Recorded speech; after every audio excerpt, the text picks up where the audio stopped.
शिशु सेविका नियुक्ति उपरे जो आम ऑफिशियल नोटिफिकेशन टी आसी मु तार आलोचना मध्य मो चैनल रे आ गोटे वीडियो रे करिथिली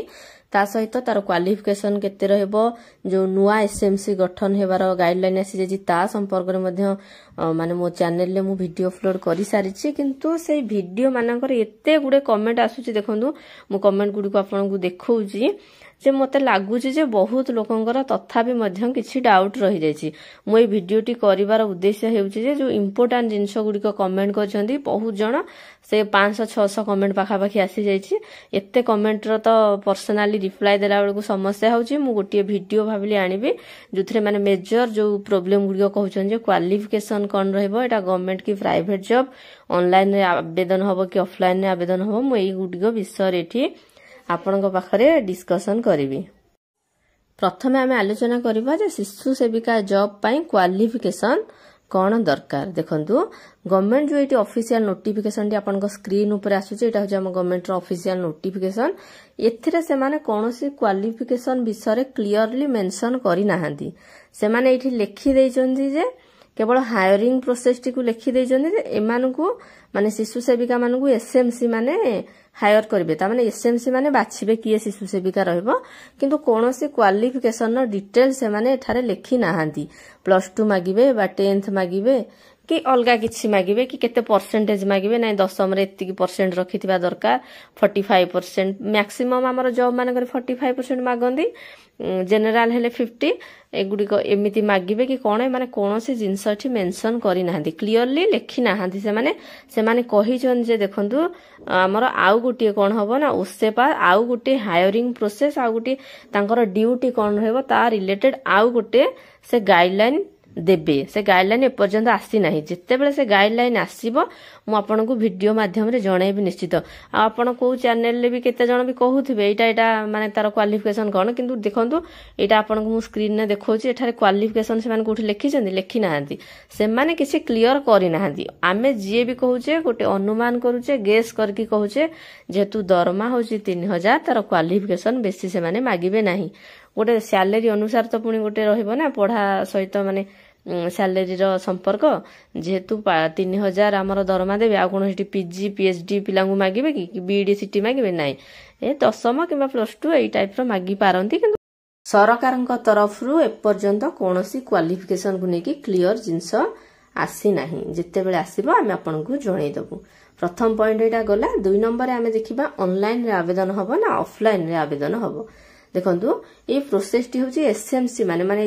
चाकरी टी को देबे को माने एसएमसी माने देबे बा स्कूल मैनेजमेंट कमिटी एटा को बाछिबे एटा ऑनलाइन हेबो नाही कारण स्कूल मैनेजमेंट कमिटी रो कोन वेबसाइट अछि ना कोन गोटे सेमति अछि किछि नाही आपण स्कूल ले तो देखिथिबे जते बेले पाचिका मानन को रखंती एसएमसी माने कोन करंती एसएमसी माने बसी जानती गोटिए रूम रे स्कूल रे आउ जो माने पाचिका हेबा को चाहंथिबे 4 जण की 5 जण आसीथिबे से मानक भितरु से माने जण को बाछि दियंती सब प्रकार कंडीशन देखि कि ता गाइडलाइन को फॉलो करी कि जोटा माने जे सुइटेबल हबो रखि दियंती एटा भी सेही टाइप रो ही हबो बोली मते माने बहुत 100 रु 99% सेया लागुची जे एसएमसी मानक पाखर जेतु पावर अछि से माने सेंती जो 5 जण की 10 जण आवेदन करथिबे से मानकु डाकी के तांको भितरु जण को गाइडलाइन अनुसार जे एप्रोप्रिएट हबो बा जे योग्य ताकू से माने रखि नेबे एथरे कोनोसी ऑनलाइन आवेदन रो प्रक्रिया नाही एटा होजी निहाती ऑफलाइन हबो एटा स्कूल लेवल रे ही हबो स्कूल रे बसी की एचएम जो मेंबर माने अछंती अलगा मेंबर माने मो गोटे वीडियो रे माने करिथिली मो चैनल रे या पूर्व वीडियोटी जे को माने मेंबर रहबे 15 जणिया कमिटी बे रहउचे एसएमसी रो से 15 जणिया कमिटी आपन को बाछिबे एटा तेनो ऑफलाइन एटा निहाती ऑफलाइन ही हबो एटा गला 2 नंबर प्रश्न मु आपन को जे ऑफलाइन एटा हबो आउ जणे भौणी की मते कमेंट करथिले जनसेवा केंद्र रे जाई के अप्लाई करबो कि देखंतु एपर्यंत माने केबेठू पोस्टिंग हबो सरकारी तरफ रु कोनोसी नोटिफिकेशन आसी नै एटा आपण बुझंतु से कहिचन जे ओसेपा तार गाइडलाइन छाड़ीबो बहुत जल्दी ओसेपा माने जे हम स्कूल मानक कथा बुझा बुझी करंदी ओडिसा तरफ ओडिसा सरकारनकर डिपार्टमेंट एटा मन रखंतु ऑल ओडिसा रो स्कूल मानक कथा से बुझा बुझी करंती से तार गाइडलाइन आ ताकर काम कोन से आउ गुटी चिट्ठी करिवे एपर्यंत करि नाहंती जेहेतु एपर्यंत करि नाहंती चिट्ठी केबेठू पोस्टिंग हबो बा आवेदन रो डेट बहुत माने कमेंट आसुची जे अप्लाई डेट केते ସେଇଟା କେମିତି କହିହବ 2 ମାସ ବି ଯାଇପାରେ 4 ମାସ ବି ଯାଇପାରେ ସେମାନେ କେବଳ ଏଟାକୁ ବାହାର କରିଦେଇଛନ୍ତି ସବୁ ଚାକିରି ସେମିତି ଆଗ ବାହାର କରିଦିଅନ୍ତି ତାପରେ ଆଉ ଥରେ ତା ବିଷୟରେ ଡିଟେଲ୍ସ ଲେଖିକି 2 ମାସ 3 ମାସ ଭିତରେ ପୁରା ମାନେ ତାର ଜନ୍ମ ତାରିଖ କେତେ ରହିବ କେତେ ମାନେ ତାଙ୍କର ପଢାପଢି କେତେ ରହିବ ସବୁ ଡିଟେଲ୍ସ ସେମାନେ ଆଉ ଗୋଟେ ନୋଟିଫିକେସନ କାଢନ୍ତି ଏଟା ସବୁ ଚାକିରିର ପ୍ରୋସେସ ଏଟା ବର୍ତ୍ତମାନ ସେମାନେ ଖାଲି ଆପଣଙ୍କୁ ଜଣେଇଦେଲେ ଏଇ ଜବ୍ ଟି ବାହାରିବ ବୋଲି ତାପରେ ସେମାନେ ଡିଟେଲ୍ସ ରେ ଆଉ ଗୋଟିଏ ଗାଇଡଲାଇନ ଛାଡିବେ ସେଠି ସେମାନେ ଆପ୍ଲାଇ ଡେଟ୍ ବି ମେନସନ କରିଥିବେ କ୍ୱାଲିଫିକେସନ ବି ମେନସନ କରିଥିବେ ଆପଣଙ୍କର ବୟସ କେତେ ରହିବ ସବୁ ଡିଟେଲ୍ସ ରେ ମେନସନ କରିବେ ସେଇ ଗାଇଡଲାଇନ ଆସିନାହିଁ ତେଣୁ ବର୍ତ୍ତମାନ ଆବେଦନର ଡେଟ୍ କିଛି ନାହିଁ ଲାଷ୍ଟ ଡେଟ୍ କିଛି ନାହିଁ ପର୍ଯ୍ୟନ୍ତ ଗାଇଡଲାଇନ ଆସିନାହିଁ ଓସେପା ଗାଇଡଲାଇନ ଯେତେବେଳେ ଛାଡିବ ଆମେ ଆପଣଙ୍କୁ ଭିଡିଓ ମଧ୍ୟ ସେ ସମୟରେ ଦବୁ ମୋ ଚ୍ୟାନେଲକୁ ସବସ୍କ୍ରାଇବ କରିଥାନ୍ତୁ ଯେତେବେଳେ ଭିଡିଓ ଯିବ ଆପଣ ଜାଣିପାରିବେ ବୁଝିପାରିଲେ ଆବେଦନର ଡେଟ୍ କୌଣସି ଏପର୍ଯ୍ୟନ୍ତ ବାହାରି ନାହିଁ କି କୌଣସି ଜନସେବା କେନ୍ଦ୍ରରେ ଯାଇକି ଆପଣ ଆପ୍ଲାଏ କରିବାକୁ ଚେଷ୍ଟା କରନ୍ତୁନି ଠକାମିର ଶିକାର ହେଇପାରନ୍ତି ସେମାନେ ପଇସା ପତ୍ର ବି ଆପଣଙ୍କଠୁ କେତେ ନେଇଯାଆନ୍ତି 100-200 ବେଶୀ ନାହିଁ 100-200 ବି ଠକାମିରେ ଆପଣ ପଡିପାରନ୍ତି ଏପର୍ଯ୍ୟନ୍ତ ଆବେଦନ ଷ୍ଟାର୍ଟ ହେଇନାହିଁ ବୁଝିପାରିଲେ ଏଇଟା ହଉଛି ଆମର ଆବେଦନ ଡେଟ୍ ବିଷୟରେ ମୁଁ 3ଟି ପଏଣ୍ଟରେ ଏପର୍ଯ୍ୟନ୍ତ ଆଲୋଚନା କରିଲି ଗୋଟେ ହଉଛି କ୍ୱାଲିଫିକେସନ କେତେ ରହିବ ଲାଷ୍ଟ ଡେଟ୍ କେତେ ରହିବ ଏବଂ ତା ସହିତ ଜନ୍ମ ତାରିଖ ମଧ୍ୟ କେତେ ରହିବ ମୁଁ ଏଇଟା ମାନେ ଆଲୋଚନା କରିଲି ଆପଣଙ୍କ ସହିତ ଅନଲାଇନ କରିବେ କି ଅଫଲାଇନ କରିବେ ଏଇଟା ଆପଣଙ୍କ ସହିତ ଆଲୋଚନା କରିଲି ତାପରେ ଆମେ ଦେଖିବା ଏବେ ଯେ ଏଇଟା ଆମର ସରକାରୀ ଚାକିରି କି ନାହିଁ ମତେ ଜଣେ ଭାଇ କି ଭଉଣୀ ମୋର ମନେ ପଡୁନି କମେଣ୍ଟ କରିଥିଲେ ଯେ ଏଇଟା ସରକାରୀ ଚାକିରି ନା ପ୍ରାଇଭେଟ ଚାକିରି ଦେଖନ୍ତୁ ସରକାରୀ ଚାକିରି କହିଲେ କଣ ନା ଯୋଉ ଚାକିରିରେ ଆମର କଣ ହୁଏ ନା ଆମର ଗୋଟେ ଦରମା ଗୋଟେ ନିର୍ଦ୍ଦିଷ୍ଟ ଥାଏ ଯେ ଆମେ ଏତିକି ଦରମାରୁ ଆରମ୍ଭ କରିବୁ ଆମର ପ୍ରତ୍ୟେକ ବର୍ଷ ଏତିକି ବଢି ବଢି ଯିବ ଆପଣ ମାନେ ଜାଣିଥିବେ କି ନାହିଁ ମୁଁ ଏଠି କ୍ଲିୟର କରିଦଉଛି ଯୋଉମାନେ ସରକାରୀ ଚାକିରିଆ ତାଙ୍କର ବର୍ଷକୁ 3 ଥର ଦରମା ବଢେ 2 ଥର ଡିଏ ବଢେ ଆଉ ଗୋଟିଏ ଥର ଇନକ୍ରିମେଣ୍ଟ ବଢେ ମାନେ 3 ଥର ବଢେ ପ୍ରତ୍ୟେକ ବର୍ଷ ଆପଣଙ୍କୁ କହିବାକୁ ପଡିବ ନାହିଁ କି ଆପଣଙ୍କୁ ଷ୍ଟ୍ରାଇକ୍ କରି ଯିବାକୁ ପଡିବ ନାହିଁ ଅଟୋମେଟିକ ଆପଣଙ୍କର ସମୟ ହେଇଗଲେ ଆପଣଙ୍କର କଣ ହୁଏ ନା ଗୋଟେ ହଉଛି ଜାନୁଆରୀ ମାସରେ ଥରେ ବଢିଯାଏ ଦରମା ପୁଣି ଆମର ଆଉଥରେ ମାନେ ଜୁନ ଜୁଲାଇ ଆଡକୁ ଥରେ ବଢିଯାଏ ତାପରେ ଆହୁରି ମଝିରେ ବି ଥରେ ମାନେ ବର୍ଷକୁ 3 ଥର ସାଲାରୀ ବଢେ ଏଇଟା ଆପଣ ମାନେ ଜାଣିଥାନ୍ତୁ ମୁଁ ଆପଣ ଜାଣିବା ପାଇଁ କହୁଛି ଏବଂ ତାଙ୍କର ଗୋଟେ ଷ୍ଟ୍ରକ୍ଚର ଥାଏ ବର୍ଷକୁ ବର୍ଷ ସେମାନଙ୍କର କେତେ ବଢିବ ମୁଁ ଏଠି ସ୍କ୍ରିନ ଉପରେ ଆପଣଙ୍କୁ ଏବେ ଦେଖେଇ ଦଉଛି ଆପଣ ଜାଣନ୍ତୁ ଆପଣ ଯୋଉ କ୍ୟାଟାଗୋରୀରେ ଜବ୍ ପାଇଥିବେ ଜବ୍ ତ ବିଭିନ୍ନ ପ୍ରକାର ଅଛି ଗ୍ରୁପ ଅନୁସାରେ ଗ୍ରୁପ A B C ହେଇକି ଯୋଉଥିରେ ଆପଣ ପାଇଥିବେ ଆପଣ ପ୍ରତ୍ୟେକ ବର୍ଷ ସେତିକି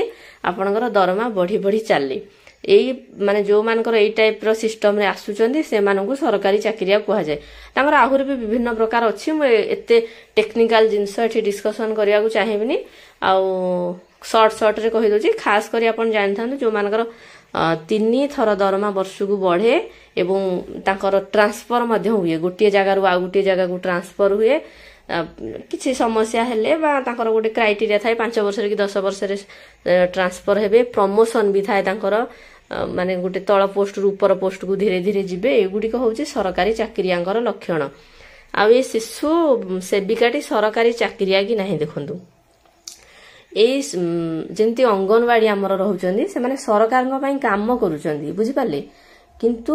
ସେମାନେ ଗୋଟେ ସ୍କିମ୍ ଅଣ୍ଡରରେ କାମ କରୁଛନ୍ତି ସେ ସ୍କିମ୍ ର ନାଁ ହଉଛି ICDS ସ୍କିମ୍ ସେମାନେ କଣ କରିବେ ନା ମହିଳା ଆଉ ଶିଶୁ ମାନଙ୍କ ପାଇଁ କାମ କରୁଛନ୍ତି ସରକାରୀ କାମ କରୁଛନ୍ତି କିନ୍ତୁ ତାଙ୍କଟା ହଉଛି ସ୍କିମ୍ ତାଙ୍କଟା ସରକାରୀ ଚାକିରି ନୁହେଁ ସରକାରୀ ଚାକିରି ହେଇଥିଲେ ସେମାନେ ବାରମ୍ବାର କାହିଁ ଷ୍ଟ୍ରାଇକ୍ କରି ଯାଆନ୍ତି ଆମ ଦରମା ବଢାଅ ବୋଲି ତାଙ୍କର ଦରମାରେ ସେମିତି କିଛି ନାହିଁ ଗୋଟିଏ ଦରମା ଯଦି ପାଉଛନ୍ତି ମନେକର 8,000 ପାଉଛନ୍ତି ସେଇ 8,000 ଏମିତି 2 ବର୍ଷ କି 3 ବର୍ଷ ପର୍ଯ୍ୟନ୍ତ ପାଉଛନ୍ତି ଆଉ ଯେତେବେଳେ ଯାଇକି ଷ୍ଟ୍ରାଇକ୍ କରୁଛନ୍ତି ସରକାର ଆଉ 1,000 କି 2,000 ବଢେଇ ଦଉଛନ୍ତି କିନ୍ତୁ ଗଭର୍ଣ୍ଣମେଣ୍ଟ ଚାକିରିଆଙ୍କର ଏମିତି ନୁହେଁ ଆପଣ କେବେ ଶୁଣିଛନ୍ତି ଅଲଗା କୌଣସି ବିଡିଓ ମାନେ କି କ୍ଲର୍କ ମାନେ ଏମିତି ଯାଇକି ଷ୍ଟ୍ରାଇକ୍ କରୁଛନ୍ତି ଆମ ଦରମା ବଢାଅ ବୋଲି ନାହିଁ ସେମାନେ ସରକାରୀ ଚାକିରିଆ ତାଙ୍କର ଗୋଟେ ଫର୍ମାଟ ଅଛି ତାଙ୍କୁ ଷ୍ଟ୍ରାଇକ୍ କରିବା ଦରକାର ନାହିଁ ତାଙ୍କର ଅଟୋମେଟିକ ବର୍ଷକୁ ବର୍ଷ ଦରମା ବଢି ବଢି ଚାଲେ କିନ୍ତୁ ଅଙ୍ଗନବାଡି ମାନେ କଣ ନା ସ୍କିମ୍ ରେ କାମ କରୁଛନ୍ତି ଗୋଟେ ଗଭର୍ଣ୍ଣମେଣ୍ଟର ଗୋଟେ ସ୍କିମ୍ ରେ ସେମାନେ କାମ କରୁଛନ୍ତି ତାଙ୍କର ବି ଦେଖନ୍ତୁ ତାଙ୍କର ପ୍ରମୋସନ ମାନେ ଆଗରୁ ହଉଥିଲା ସୁପରଭାଇଜର ଏବେ ବି ନାହିଁ ସୁପରଭାଇଜର ଏବେ ଏକ୍ଜାମ ହେଇକି ହଉଛି ପ୍ରମୋସନ ବି ନାହିଁ ତା ସହିତ ଟ୍ରାନ୍ସଫର ବି ତାଙ୍କ ନାହିଁ ଦେଖନ୍ତୁ ଅଙ୍ଗନବାଡି ମାନେ କଣ ଗୋଟିଏ ଗାଁରୁ ଆଉ ଗୋଟିଏ ଗାଁକୁ ଯାଉଛନ୍ତି ନାହିଁ ବୁଝିପାରିଲେ ଏଇଗୁଡିକ ହେଉଛି ତାର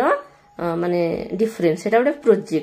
ପ୍ରୋଜେକ୍ଟରେ କାମ କରୁଥିବା ମାନେ କର୍ମଚାରୀ ମାନଙ୍କୁ गोटे कम्युनिटी द्वारा सिलेक्शन करा जाए गोटे संघ द्वारा जमी आम स्कूल एटा गोटे एसएमसी गोटे संघ